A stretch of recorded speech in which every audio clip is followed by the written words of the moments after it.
a lot of real estate agents treat investing in real estate like this is the cocaine business. And in the cocaine business, there's one rule that no matter where I've gone in the US, Mark, I always ask, does anybody know how this statement finished? Never get high on. And there's always somebody in the room that's like, your own supply. And I'm like, that's a little too fast. How did you know that? You're not supposed to get high in your own supply. In real estate, if you're an agent, you're out of your mind if you're not getting high in your own supply.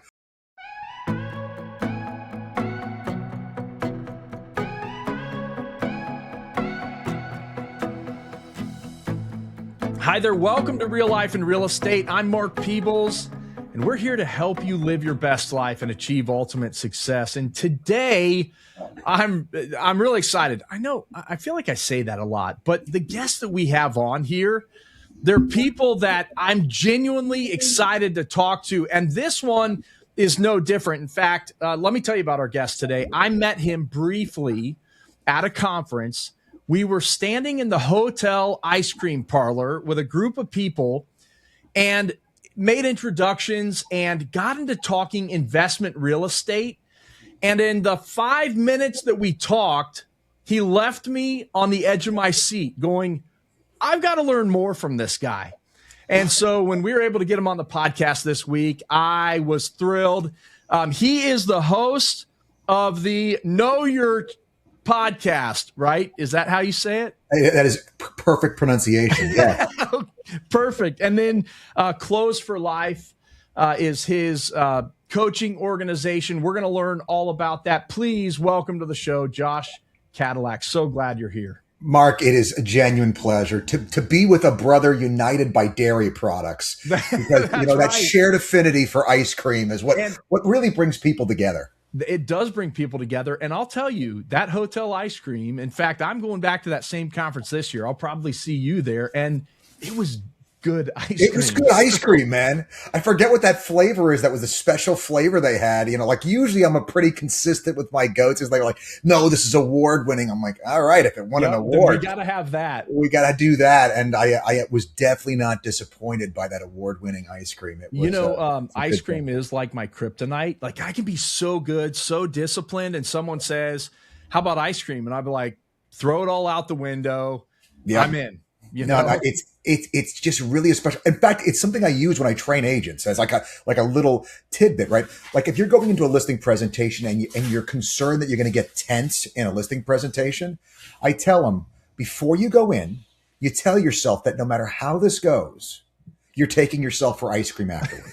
That's right. And see what happens. You're sitting across from, I don't know, Jeff Bezos trying to get his listing for his 100. Right. And, Jeff's raking you over the coals. You're sweating. You're getting a little tense, right? And all of a sudden you remember, hey, no matter how this goes, I'm getting ice cream. All of a sudden my smile's back. I'm back on the edge of I'm back throwing punches again. You're like, I'm good because I'm playing with the house's money a little bit, right?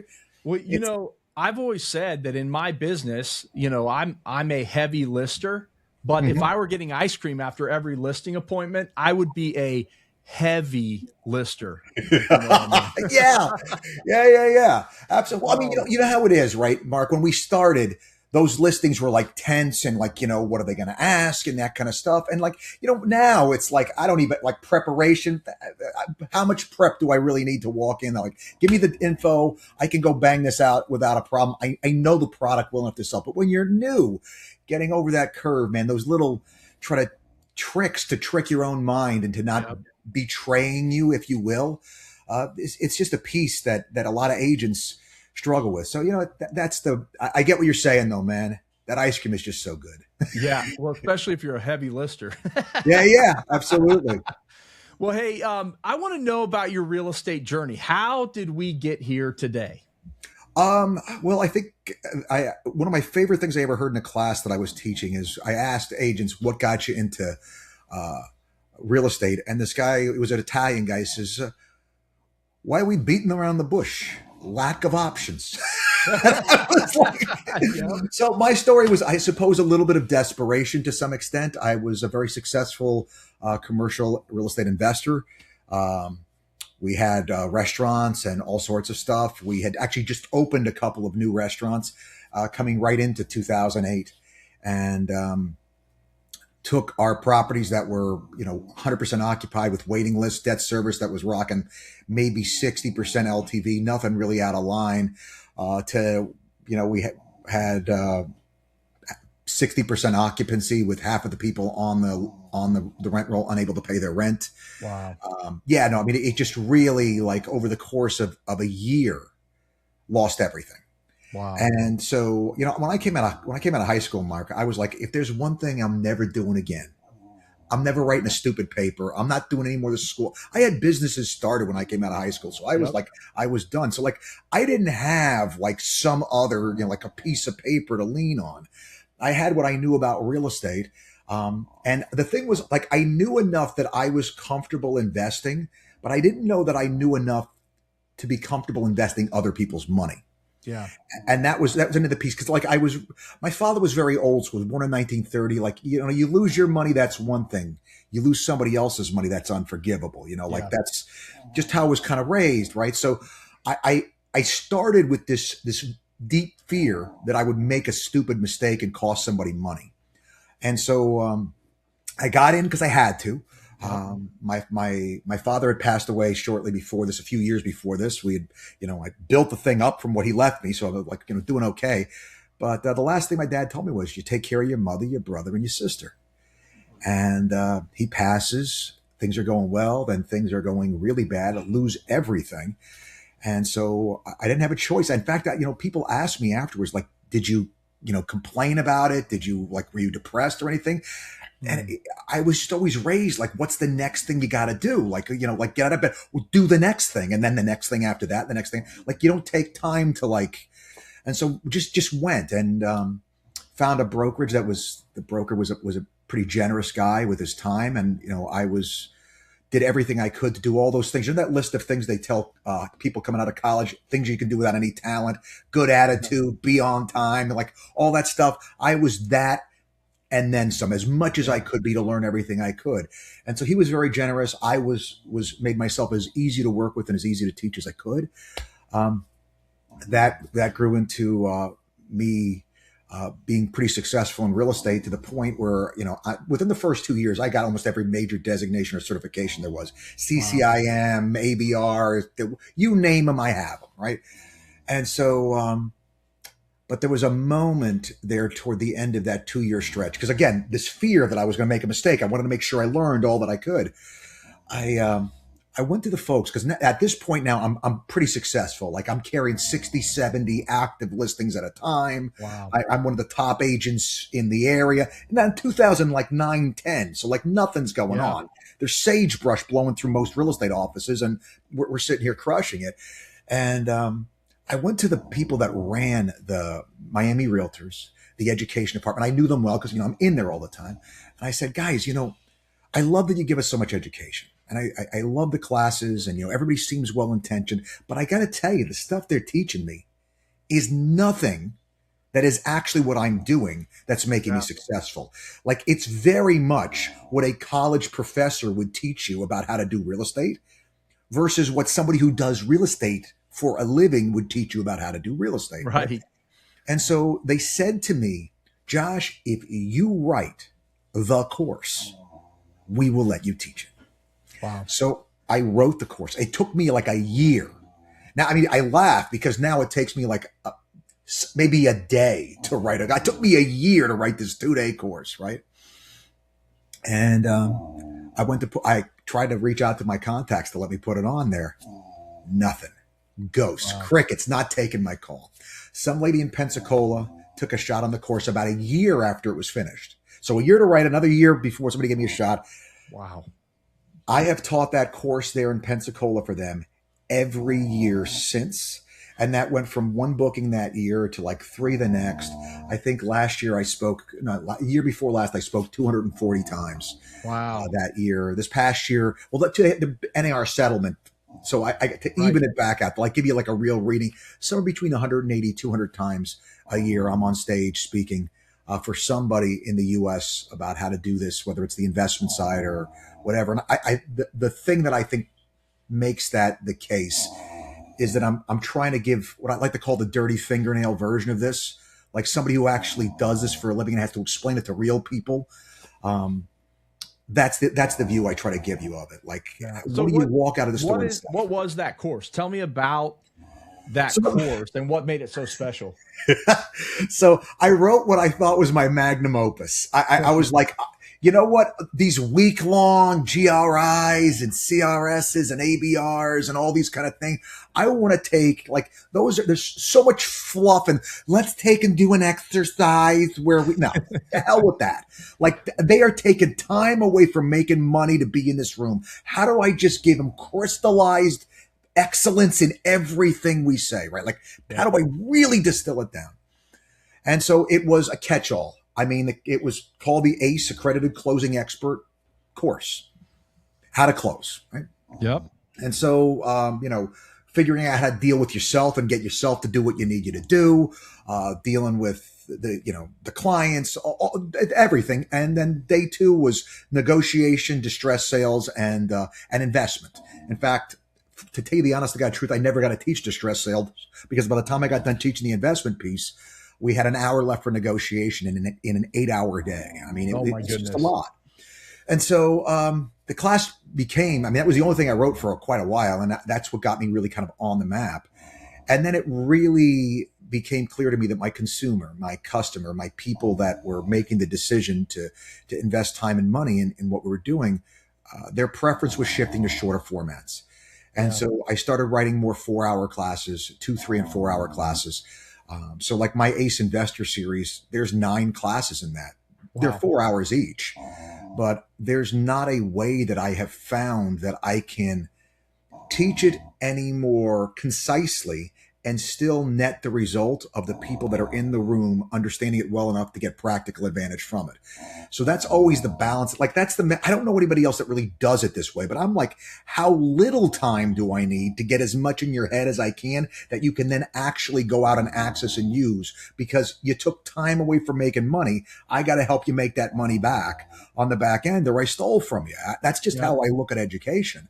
And it doesn't seem to be I don't know. Other people do it in my line of work.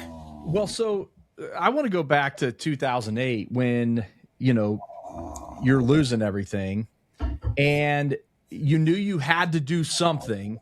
But like in that time, so many people just want to give up. And where I kind of want to go with this is I want to know, how does the agent that struggles, right, that comes out or they've taken a punch in the gut or, they're not doing the kind of business that they want to do. You've been there. You've been through the hard stuff. How do you make that determination that you're going to be successful? What was that mentally like for you? I think, and what I try to do, Mark, is set better expectations for people because that's one of the things that I had for me on the way in. I expected it to be hard. Yeah. So like the expectation for most people is it's going to be easy. Right. And so one of my favorite movie lines is the line from Rocky Balboa, life is not about how hard you hit. It's about how hard you can get hit and keep moving forward, how much you can take and keep moving forward. That's how winning is done. If you know what you're worth, go out and get what you're worth, but it's not about blaming him or her or anybody else. I use that line occasionally because it's a good one. But my I don't know if it's a gift or something my father left me. I always tell people when I tell you something, you take it with a grain of salt. If I tell you my father told me, you write it down, you highlight it, you bronze it, and make it a plaque. He was the heavy, the fat Italian Confucius, my father. And one of his lines was, "By the inch it's a cinch, by the yard it's hard." And so I stopped worrying about what the week was going to look like, and I started worrying about whether I could turn in a good day today. Like, what's the thing in front of me and how do I do the ever-loving hell out of that thing? Yeah. So that I can take pride. The win is not making the big paycheck. The win is turning in a great day. Yeah. I made all my calls. I did all my contacts. I did my role plays. I did whatever it is I set out to do.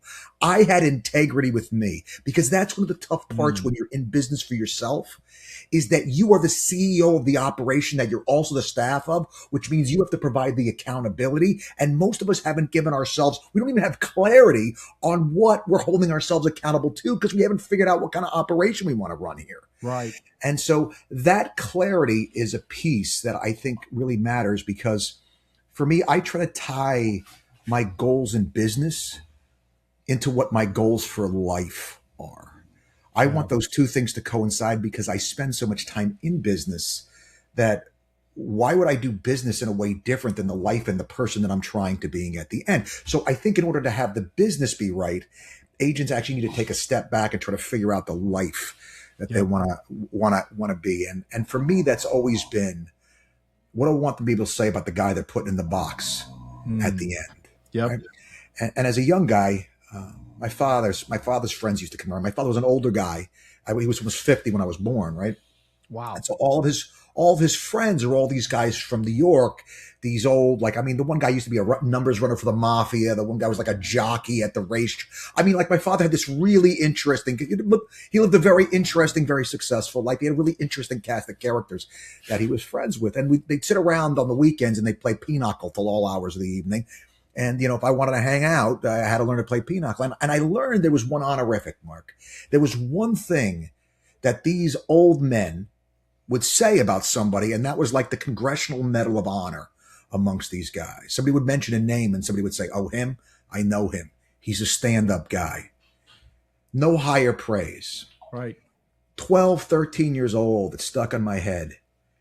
If they could say that about me at the end of this thing, I probably did something right. Yeah. I love that. And so So, that's how I think to take and make the decisions about my real estate business to move forward. so what's the first step? If I want to begin to design that life, what's the Sure. first step I need to take? What I did, and was when I was writing Close for Life, I actually did the thing that it really made me codify this idea into clarity as to what it is. Because I had done this, but I hadn't like realized I had done this. It's just kind of how I had stumbled to it rather than put like a practice in place. I always tell people, open a Word document and say, my standards are. Or the other Mm, way I like to define it is, what's allowed to roll off my factory floor? And I give the example of Ferrari. Ferrari has standards for their vehicles, right? So I'll give you a couple. If it's a Ferrari, it's going to be fast. If it's a Ferrari, it's going to be beautiful. If it's a Ferrari, it's going to be handmade, right? mm, If a car gets to the end of the assembly line and it's not fast, it's not beautiful, and it's not handmade, it never sees the light of day, because that's mm, not what we make here. right. So if you don't give yourself those standards, that clarity, what winds up determining what you make that day is how you feel that day. That changes, and I can't trust me with that kind of flexibility, because my character is not such that when I'm tired and worn down that I will make the right choices. I Yeah. won't be who I want to be. I'll be who my energy level allows me to be, and that's not acceptable. Ferrari gets that car to the end of the line and it's not right. They tear it apart and use it for parts, because that's not what we do here. And then that's just a tremendous relief as far as clarity when it comes to how you do business. So if you get to the end of the day, do you ever have days where you say that day wasn't right? I do, but not many anymore, because I've set Yep. systems in place, Mark, that work with my particular kind of crazy. Because as a good CEO, that's my job, is like, oh, okay, the guy that works here, he's a little nuts this way. So let's take and set things up so it plays with his crazy to help him get done. Like, if you give me a list, Mark, Hmm. I'm a machine. I mean, you give me a list and say, hey, when that list is done, you can go home. You have just lined up everything, and the stars are Good to aligned to happen. get the Yeah. best out of me, right? So this is the reason why my email inbox is always empty, and my CRM has a task assigned for every single customer that is in there, due within the next 90 days. Yep. When those tasks are done, and Mark, everything, everything in my life is in my CRM. My credit card payments are in my CRM. Wow. Like, so there is one list of things I have to do to be the kind of man I'm trying to be. What CRM are you using? Oh, you're going to love this. I use one. I hate all real estate CRMs because they do Okay. 5 million things, of which I need it to do like two. And the Yep. two things I need every CRM to do, they all are like 56 clicks to actually get done. I use one called One Page CRM, Okay. and it is a sales, not a real estate CRM. And all it does is put in front of you the client's name and what the next task you're responsible for that Okay. client is. And all I simply do is I take and I'll in the phone, you could just touch it and make the phone call or email, whatever you want to do. I take it, I do that. As soon as I'm done with that, I immediately reschedule that task for 90 days later. Yep. That way, every client cannot be forgotten. And they're getting a physical phone conversation from me once a quarter. Yeah. 100% of my business has come from that. And that's allowed me not to spend a nickel on advertising now in more than a decade. So how many people are on your list or in your CRM that About are hearing from you 3,600. once? How many? About 3,600. 3,600. And they're hearing from you once a quarter? Sure.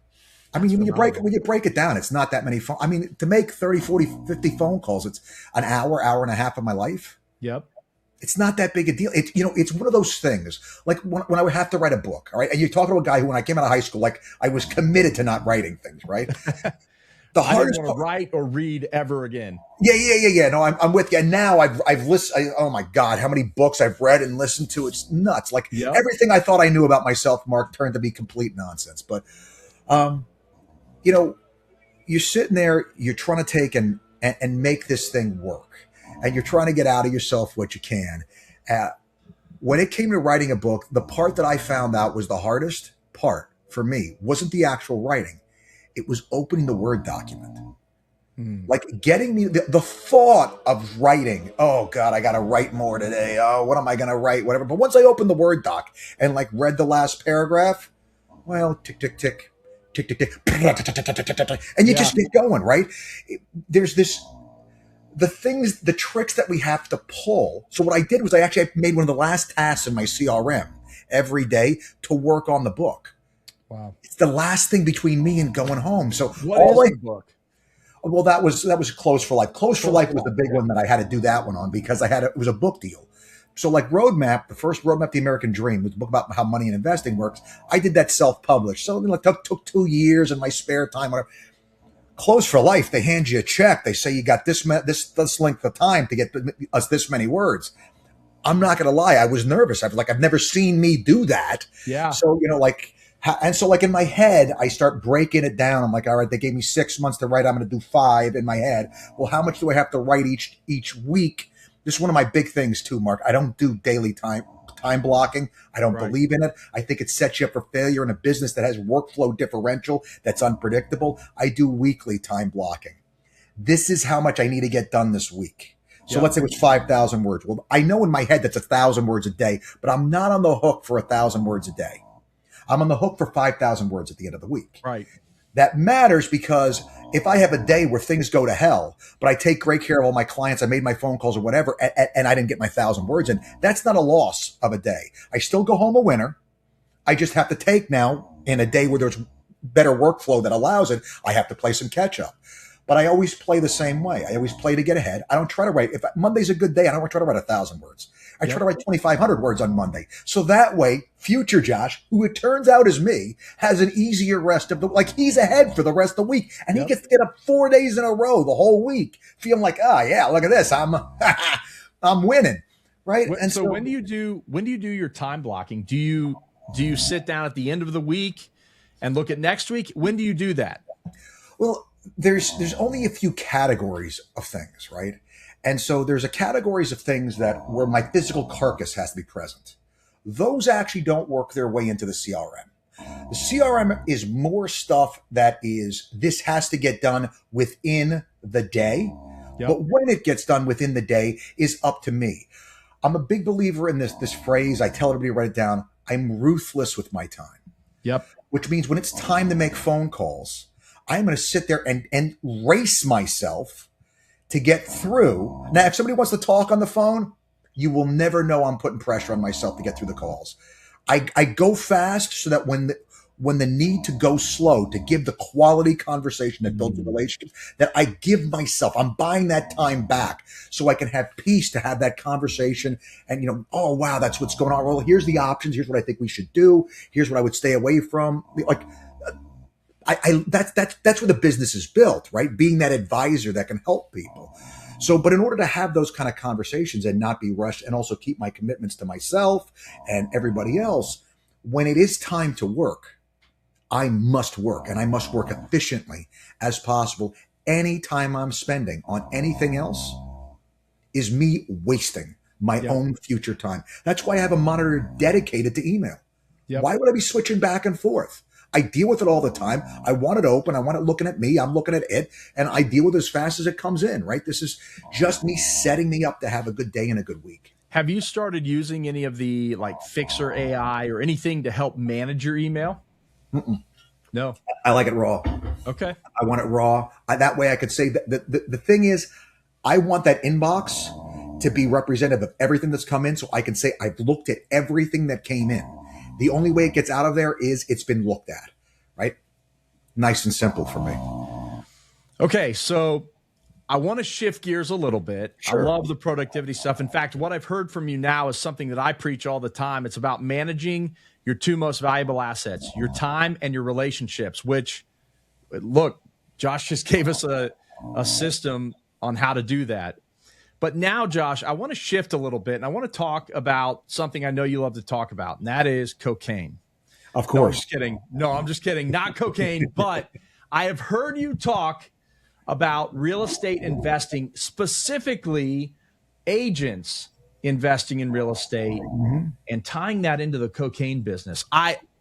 Talk to me about this and explain what you mean by that.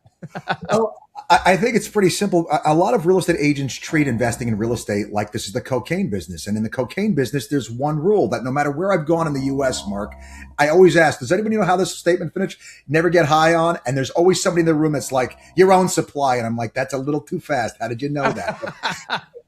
You're not supposed to get high in your own supply. In real estate, if you're an agent, you're out of your mind if you're not getting high in your own supply. Why are you helping everybody else build all this wealth and you're not allocating resources to make this happen? What's mind-boggling to me is that agents always spend up to and a little bit more than what they make, regardless of how much they make, and never earmark money to help them make more money from doing something other than working their butt off. Yep, absolutely.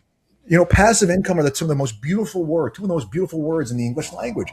And really tying into this, the money that I work for is now buying assets that continue to work for me, build wealth behind the scenes. I mean, I can't tell you how many times I've made maybe bad business decisions or, things where, I had to pay money or something like that, what allowed me to start companies and try different things. My real estate and the wealth that I was building behind the scenes in my real estate has funded all of that and also my successes. It funds my failures and my successes because it's sitting there while I'm working behind the scenes, appreciating, throwing off cash flow. When I'm on a beach, having an umbrella drink, it's appreciating and throwing off cash flow. It's giving me depreciation. If I have a big win one year, I could take cost segregation on one of the suckers, front load with the new stepped up basis laws that we have, again, that are back in play at 100% stepped up basis. I can use that because I'm in real estate to offset my ordinary income. I mean, my God, it's not even fair.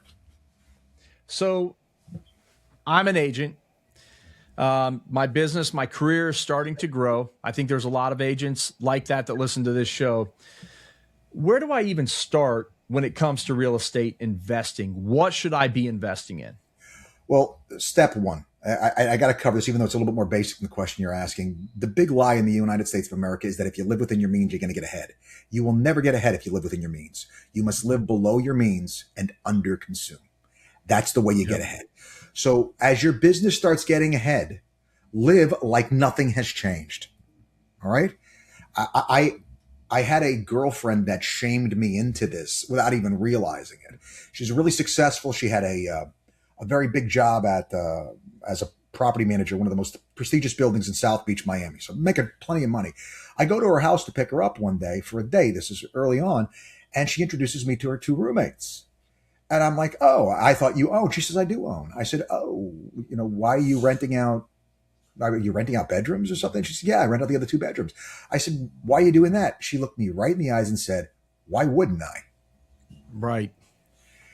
And after that, I'm not going to lie. I have in the condo that I live in, I rented out a bedroom after that for years, and I was making $700 a month and Yep. half the light bill. I didn't even see the guy. Like, I mean, it was Right. the greatest thing of the whole wide freak. Why? Oh, I could never let somebody. If you lived in a different country, you'd have 3 generations living in a room, for Right. God's sake. Like, we got to kind of get over ourselves a little bit if we really want to take and carve out, because that initial capital is the hardest part to get, that first one, right? Because after that, you have the other one growing and appreciating, throwing off cash flow to supplement the building to the next one and Absolutely. the next one and the next one, right? So I would say the first thing is to understand the first one's going to be the hardest. Yep. Make peace with that, and be determined, like undeterrable from the fact I am going to get this money put together and I am going to get this done. That being said, if somebody's a new investor, it's really going to be looking for the opportunity that their market presents, right? The market that I'm in right now, there is an absolute bloodbath in condominium that is going on in Southeast Florida. Well, in Florida in general, because of that building that collapsed in Surfside. It's Right. changed the condo laws, right? Everybody, and when there's blood in the streets, this is the time to wade in. As an agent, you're supposed to know this. Like when everybody's, no, don't buy that. That's when you want to be thinking, I'm going to buy that. that's what I want to buy. Yep. And it's obviously timing it, and timing the market is a tricky thing. I totally admit that you don't have to be perfect with the timing because it's real estate. It doesn't move super fast, right? It's a slow moving. It's a cruise ship. It's not making zigzag turns here. But I would look for what the opportunities the market's presenting. Now, with condominium, there's pluses and minuses. They don't tend to appreciate as well, but you can depreciate almost 100% of the value of it. So there is the tax benefit of it. You do have HOAs, but Yep. one of the big things that's nice is with the change in the condo laws now, those buildings are going to have reserve, which means the likelihood of getting special assessments, which used to be a big problem, has been significantly reduced. So while your monthly income is reduced by these higher HOA fees, the likelihood of that income being consistent is significantly improved because they're Right. earmarking money for the things that they need to. That would be the kind of analysis that I'd be doing. So if it's single family home, I like multifamily as well, provided the area, the supply demand ratios support that there's, one of the big things I look at always, Mark, especially when I invested early and it served me very well. What is the product that builders cannot financially replace? Right. So, like if down here to build a brand new single family home at 2,000 square feet, as a builder, and I am a GC, I'm probably looking around 700,000 is what a Wow. 2,000 square foot house is going to cost. That's what it's going to. I'm going to have to sell it for to be in business, which means anything I buy below 700K is a fixed supply that cannot be supplemented.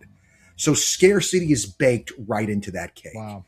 Okay. Small multifamily, same thing. Duplexes, triplexes. There's not a lot of markets near me where they can build that product. It makes more sense if you're going to build multifam to build 30, 40 units, but the smaller stuff. So anybody that wants that smaller feel, that kind of tenant that doesn't want to be in a 50 unit building, I now have a product that builders can't duplicate. I have that built-in scarcity helping to drive value. Wow. Okay. So I'm starting to buy properties. I'm taking advantage of what is available in my market. How do I grow that? Do I start selling off and doing 1031 exchanges? Do I pull equity out of my current investments and roll that into new investments? How do I continue to grow this? I love the question, Mark. One of my favorite things to deal with is when is it time to sell? I put the itch cycle at about 10 years that you should be liquidating, but at 5 years, you should be looking at refining Yep. to pull capital out to go redeploy. Because here's the thing. The reason to take and sell after 10 is because you've built up so much appreciation in the asset, right? And you're still depreciating your original cost basis on the Right. property. So whatever you bought it for, that's what you locked in, whatever that ratio of the allocation between land and improvement. That improvement basis is based upon your initial purchase. Now, when you pull capital out, you can go buy another property and you buy that at whatever the basis is there. You get that extra depreciation. But if I sell that property and go redeploy that capital with a 1031, taking my debt back up to whatever level it was at the original purchase, I'm now stepping up to a more expensive property, which means I'm Right. getting appreciation on a more expensive asset. I have a larger rent roll that is growing at a percentage basis, and I'm taking the depreciation on that much more expensive asset.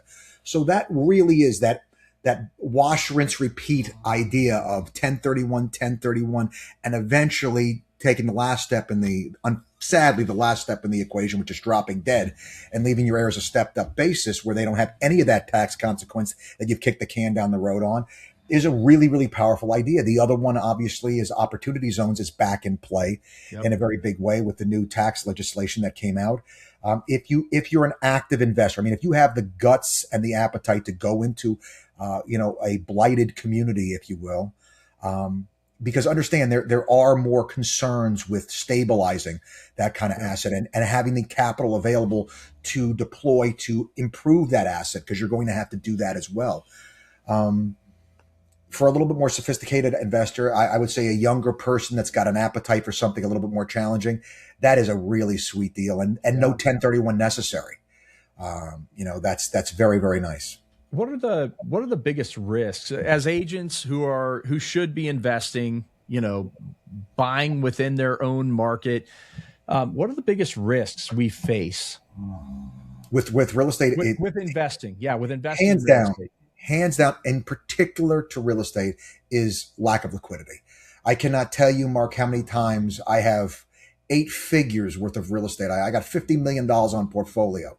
How are we going to pay the light bill, though, is the question of the day, right? Real estate rich and cash poor is the real estate investor's albatross often, because we see something, we like the numbers, we know it's a good play, we get into it, but the cash flow is not consistent. This one has a broken AC, this one needs a roof. You just have a period where the more money goes out that comes in. It's not that you're not super wealthy, but the problem is with real estate, it's not like my Tesla stock. I could liquidate it right now and tell you exactly how much I'm going to, the two big knocks with real estate as an investment, right? As like a disciplined investor, lack of liquidity and valuation is less clear, right? If I hire 10 appraisers to appraise the same property, I'm going to get 10 different values, right? Right.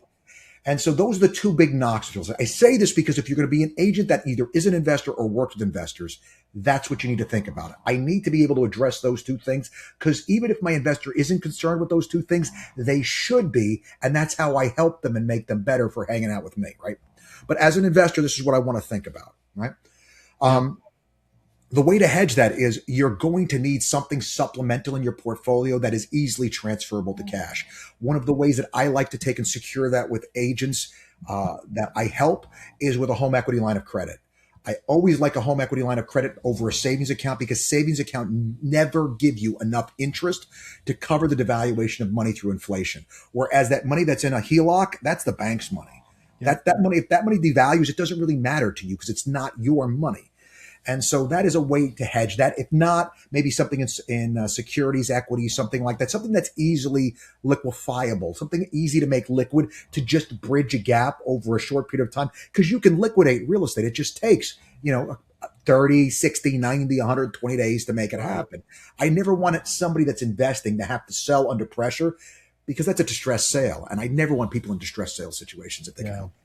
How do you know as an investor, or even if you're advising clients, when to move from the single family investment to the multifamily investment, and then even to the commercial investments? I know you have a breadth of experience across all of those. So how do I know when I am ready and sophisticated enough to move to that next level? I think it really winds up being as the capital supports it. Usually your sophistication and the amount of capital that you have are going to kind of work together. Now, obviously, it's possible to stay benighted. Like, hey, and I've worked with a lot of investors that are this way. I mean, they come, I own 7 single family homes. I've been buying it for 25 years. What are you going to tell me? Well, I see you have about 2 million worth of assets that should be a $10 million building right now. So like, let's talk about what I could take. I could tell you what you're paying in taxes is so much more than you should otherwise be because your losses are minuscule at this point. Like there's so much stuff that we could talk about. So there are, I think it's, whenever it comes to the commercial side in particular, every business type is different. Yeah. Right. So I wouldn't say to you, hey, go get a strip mall once you've had 4 single family homes. The leases are different. What you got to know is different. Totally a different animal. But what you should be doing is looking for and constantly learning and becoming more sophisticated in how all this stuff works and see where your appetite lies.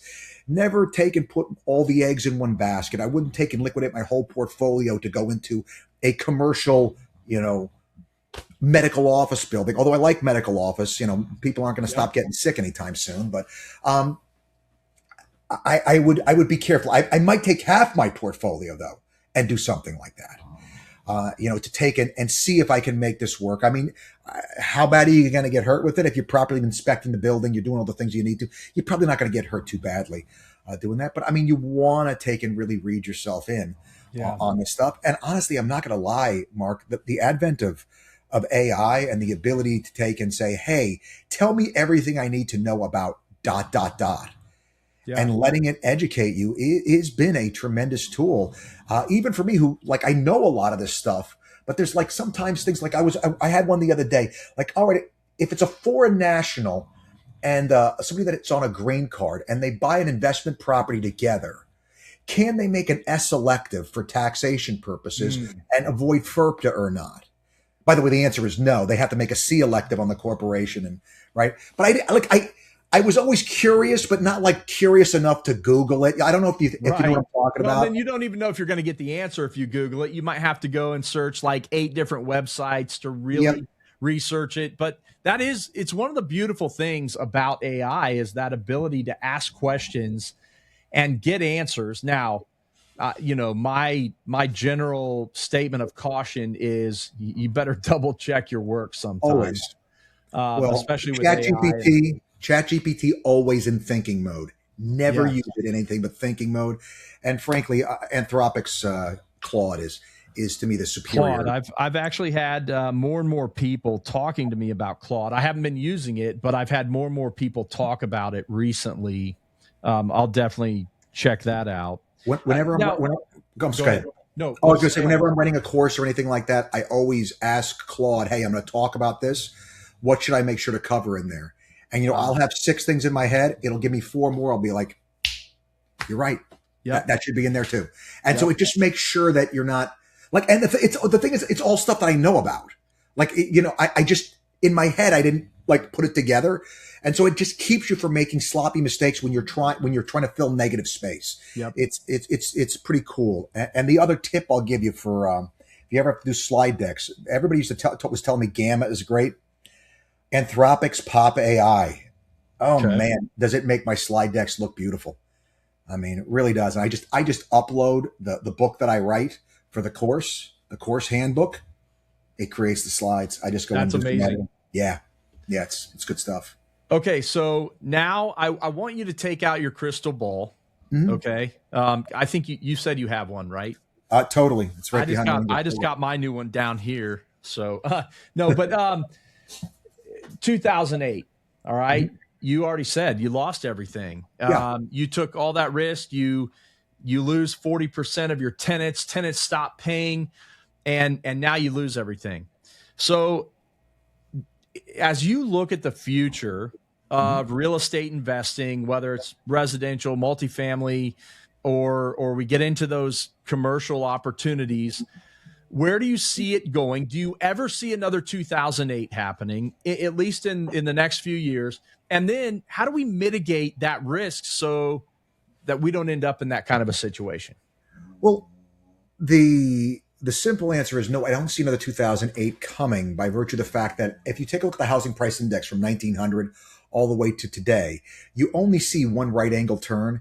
And it is actually the period of time where in the mid 1990s, what predicated the 2008 market was in the mid 1990s, the federal government actually went to lenders and said, guys, if you don't change your underwriting criteria to reduce your dependence on certain of your underwriting principles, we're going to sue you because we feel like those underwriting principles adversely affect certain communities. They threaten to sue for discrimination.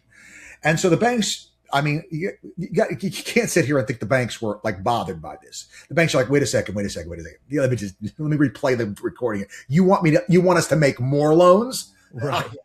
Okay, no problem. And so they did. They reduced their underwriting criteria, and it expanded home ownership. What happens when you expand home ownership? Demand expands, supply remains the same, prices go up. Politicians are loving it, homeowners are loving it, people that could never buy are loving it. The political speeches wrote themselves, right? Yep. I mean, I remember toward the end of the thing, people saying dumb crap like your right to own a home. I checked the Bill of Rights. It ain't there, you know, but this is the kind of stuff that they're saying, right?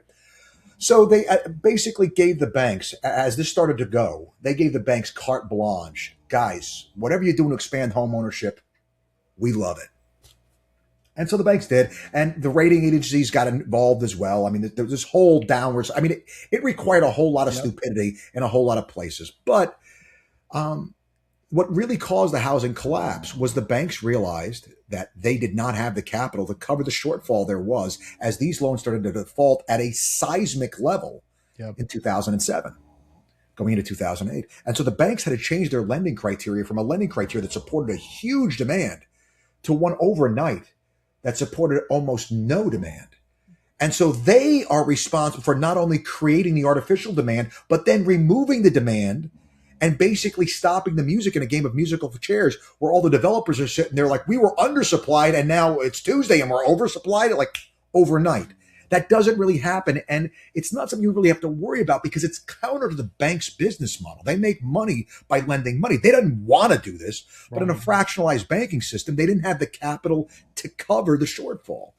So the question then becomes, if that is, and if you look at the housing price index, you will see it's the only thing. I mean, we have world wars, atomic bombs, oil embargoes, crises. We had everything. Home prices never went down in a really meaningful way. Except then.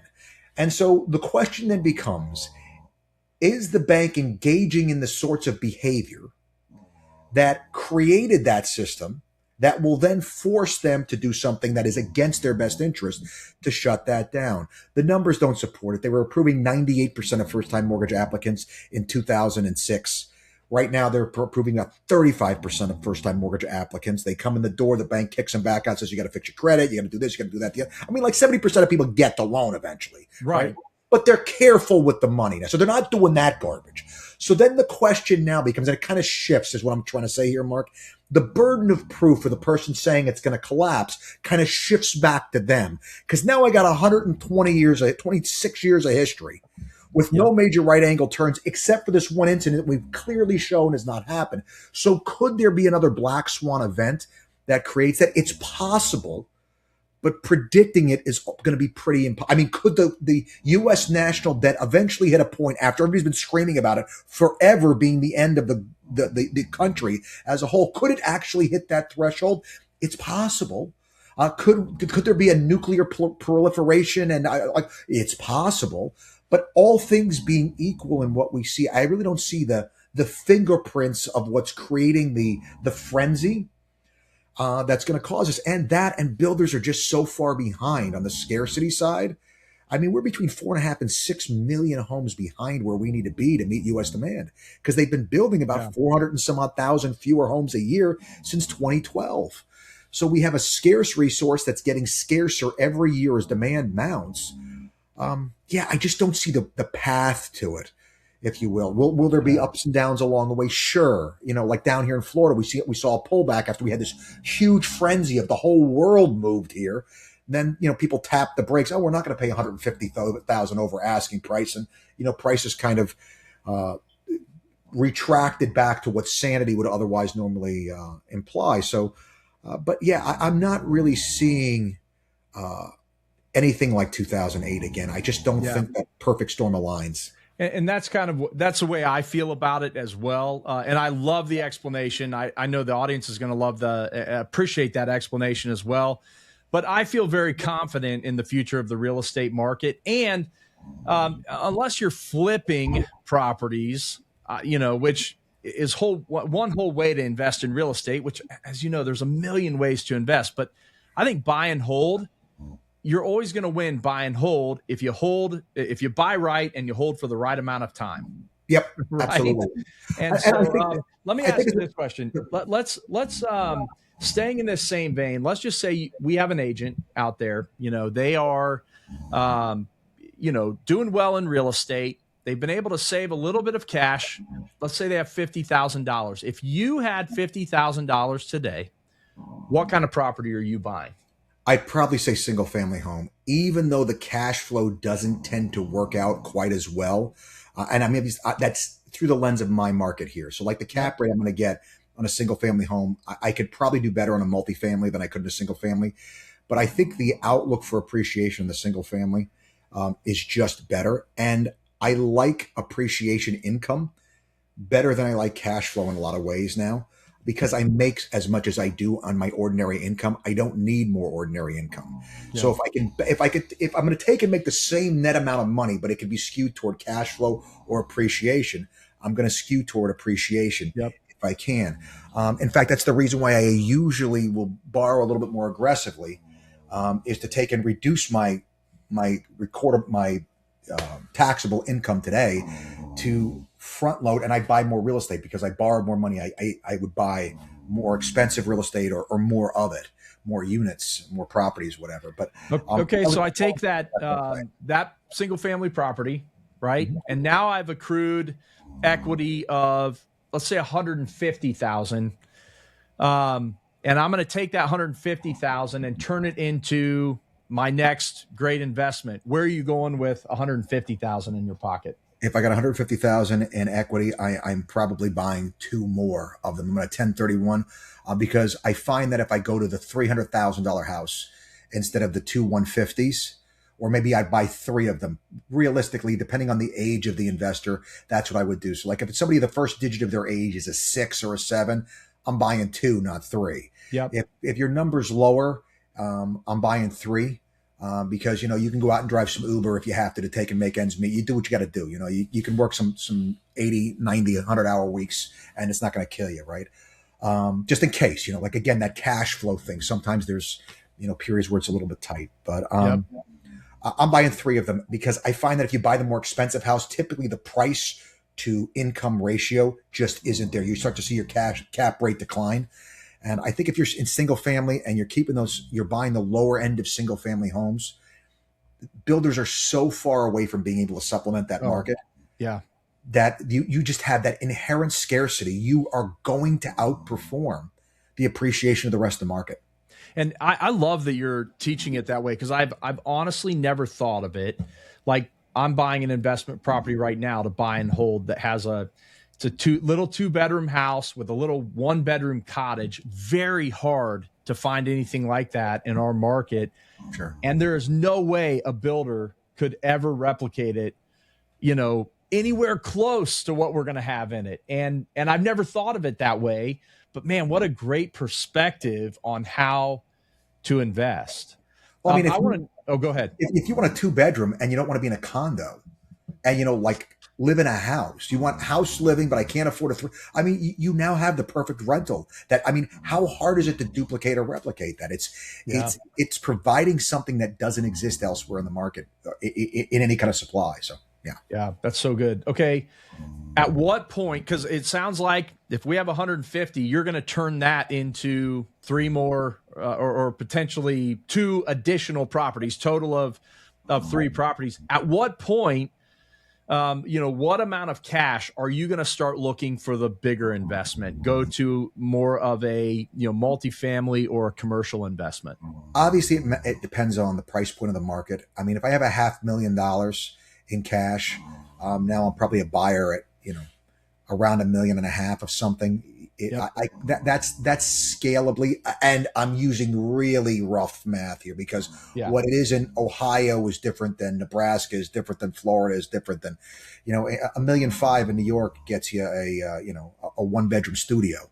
So, we have to be careful of geographically where people are, but enough where you can get, I'd like to see 10 units, 12, 15 units. I mean, Okay. if I could turn some of that money that I had, maybe I would have bought a couple of fourplexes before that, a little bit of multifamily. I'd want somebody doing this in that progression to have gotten some multifamily experience, Yep. because when people live shared wall to each other, the types of problems and complaints that you get are a little bit different. Making sure that you Right. have you understand your state's document for noise complaints, and serving, and what that's all going to, and this person parked in my spot, and all that stuff.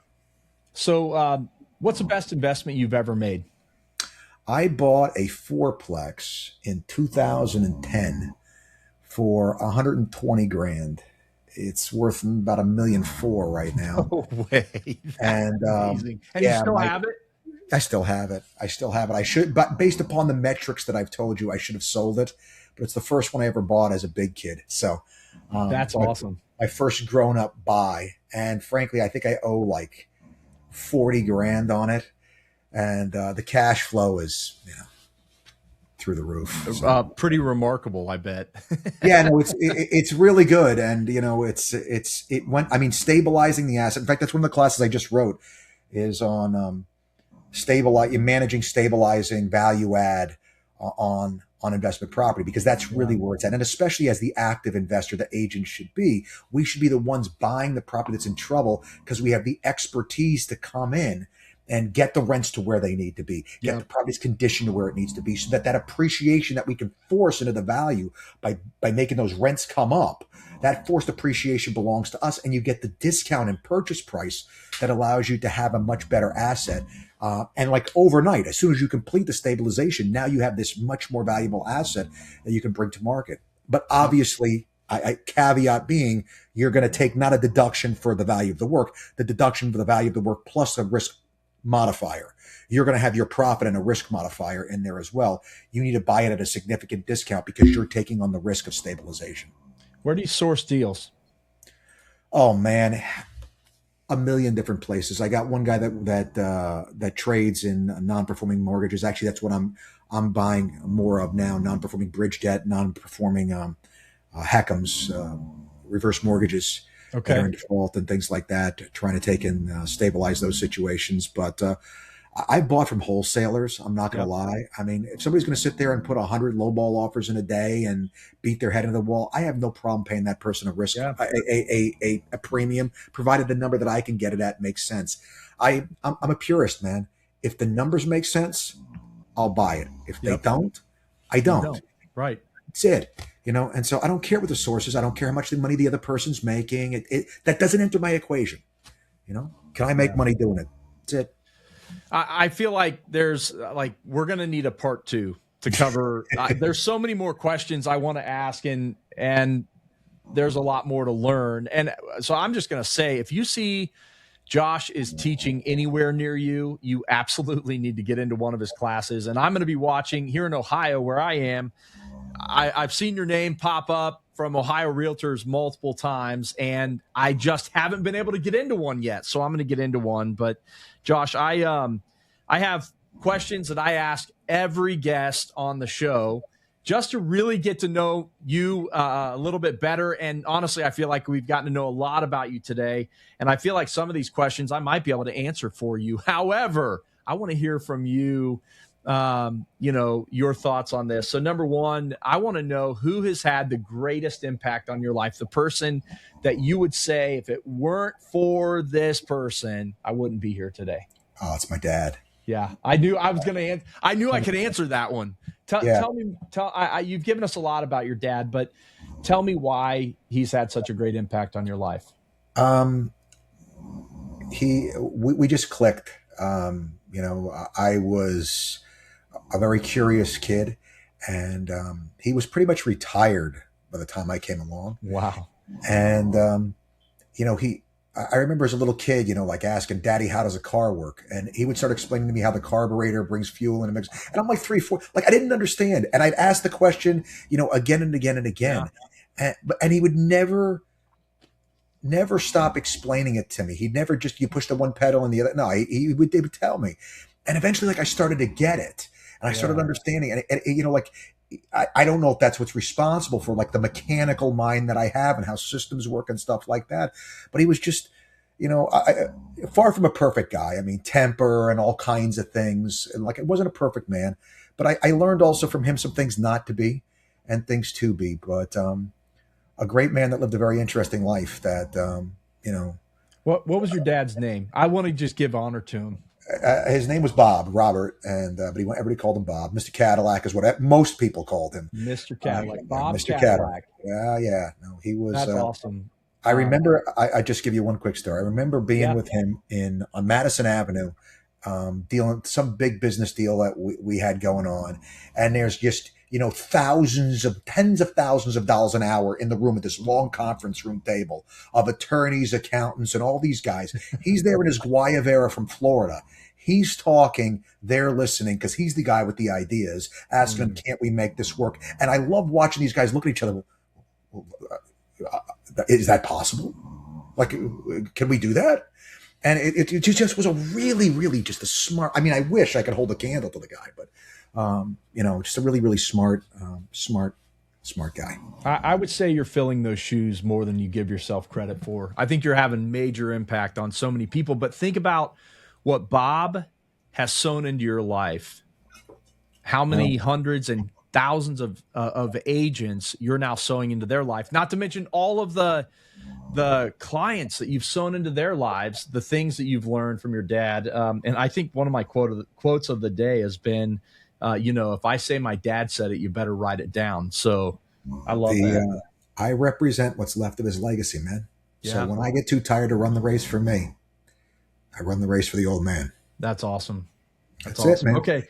So I want to know, we talk about ultimate success. We want to help agents live their best lives, achieve ultimate success. Mm-hmm. For Josh Cadillac, what does ultimate success in life look like? If the people who knew me could say at the end, that was a good guy. Yeah. That was a stand-up guy. If they could say that about me at the end, man, I'm good with what I did. Yeah. That's the win. If you could go all the way back to your first year in real estate, 2009, 2010, and you could give yourself advice, what would you tell yourself? Buy more real estate. Yep. Buy more real estate. The other stuff that I did, letting fear run I'm not going to lie. I am not opposed to letting fear drive you to be better. I don't care what tool I have to use to get out of me, because there's a natural laziness that sometimes comes over us, and apathy. Whatever I need to stay hungry, I needed to be scared of making a mistake to show up to all those classes and work all those Saturdays and whatever. I am fine with all that went on. I saw it. I knew to buy real estate. I bought as much of it as I could, but I think that if I really, really would have gone, without question, I probably could have raised more cap and done more. Yeah. It's interesting you're talking about fear, because before we came on, one of my favorite quotes that I've heard from you was, do it scared, your skill will catch up. Mm-hmm. That's what sometimes that's exactly what you have to do, because in this business, I have an agent that I'm coaching right now, and that's her biggest issue. She's paralyzed with fear. And I get that. As a young guy, I was a homeschool kid, man. When I had to start talking to girls, oh man, I was so terrified. I just wouldn't do it. I was analysis paralysis. And, guess what that did? It just pushed down the road how much longer it was going to take to get past the problem.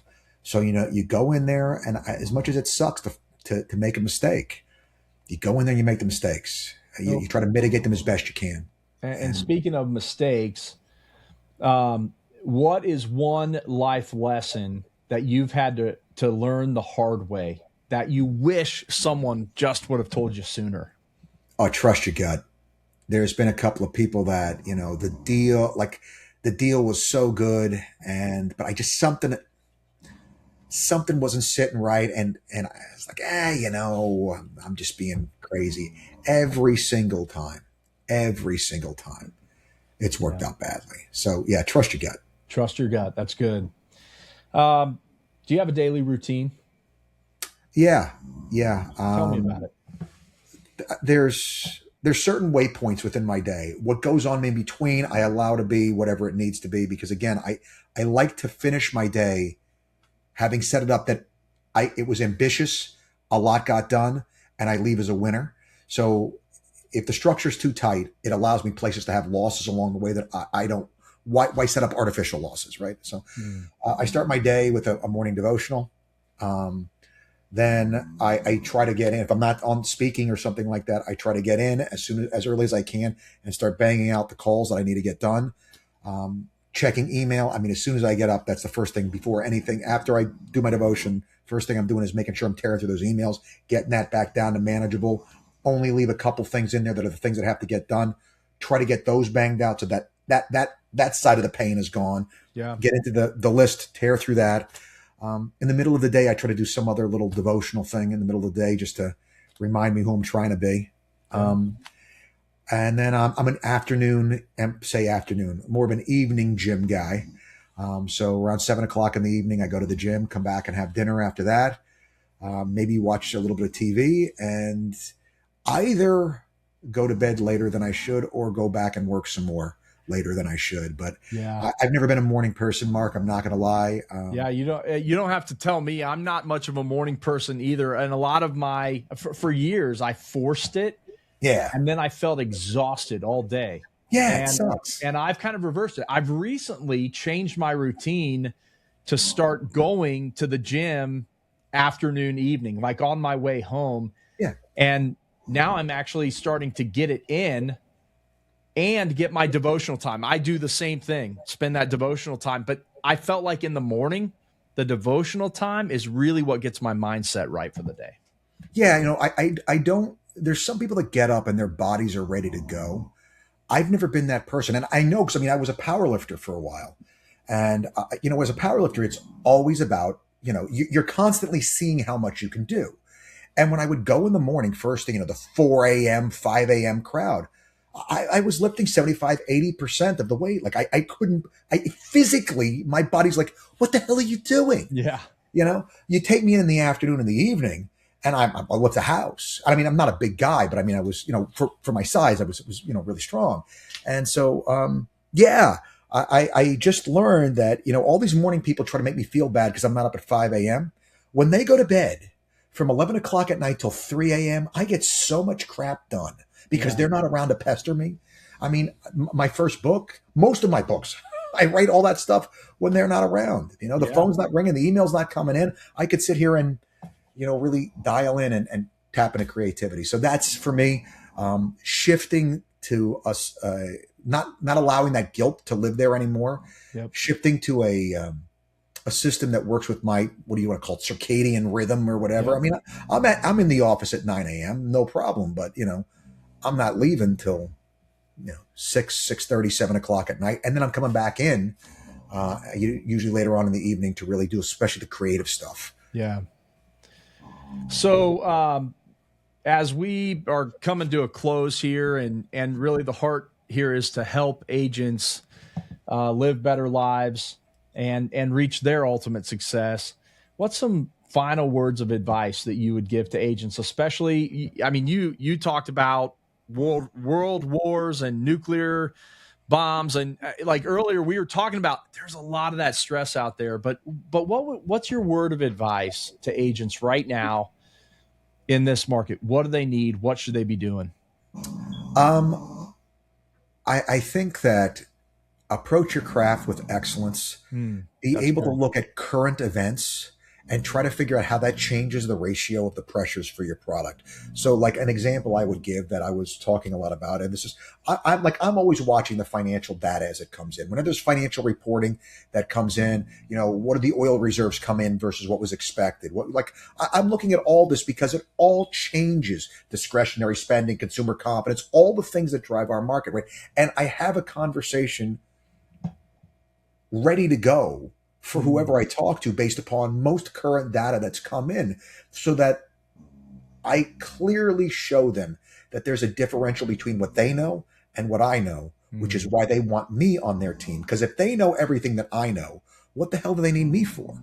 Right. So I am trying to answer that question daily by being more diligent at paying attention and taking my craft seriously as part of a life that I take seriously so that I can live consistently. And like the idea, Mark, that honestly kind of ties to, it's been rolling around in my head all day. And I kind of want to say it because I saw it recently. I don't know if you saw, but Chuck Norris passed away. Yes. And he was known for being a very nice and very humble man. Like I couldn't find anybody that had anything bad to say about him. And so I was reading an article about when he passed away. And there were all these things that people are saying. And the one guy, I think it was Lorenzo Lamas that said it about him. He said, Chuck Norris didn't die. He completed his mission, and now he went home.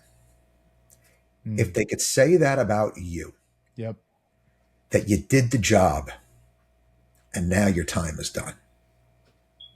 That 86 years, that's what somebody says about you. Yeah. That's pretty good. Well, plus hundreds of jokes. Oh my God. That will never die. Like I've been rolling about the jokes about, I can't repeat any of them right here because I can't bring them to mind fast enough, about him getting to the pearly gates. And my favorite thing ever was in The Expendables 2 when he told a Chuck Norris joke about himself. That was like, this is, the universes have aligned. The stars are in alignment. Wow. This is a special moment in movie cinema history. I love it. Yeah. Well, Josh, where can people find you? Easiest place is either the Close for Life website or Close for Life app. I have some free educational tools on there as well. We have a mastermind that we do. It's Close, CLOSE, number 4. Or the word 4, actually. The number 4 or the word FOR. Either okay, I got both. I got them both.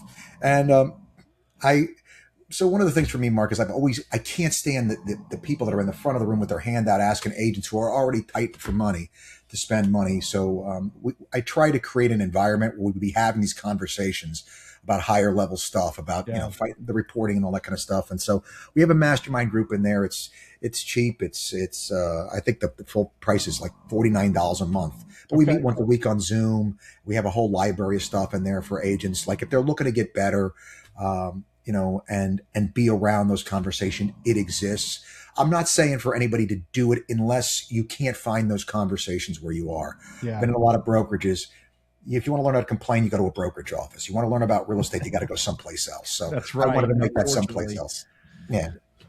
So. Well, man, Josh, I've gotten so much out of this. Definitely going to need a part 2 at some point. Anytime, Mark. But this has been so good. And please go and find Josh, Close for Life.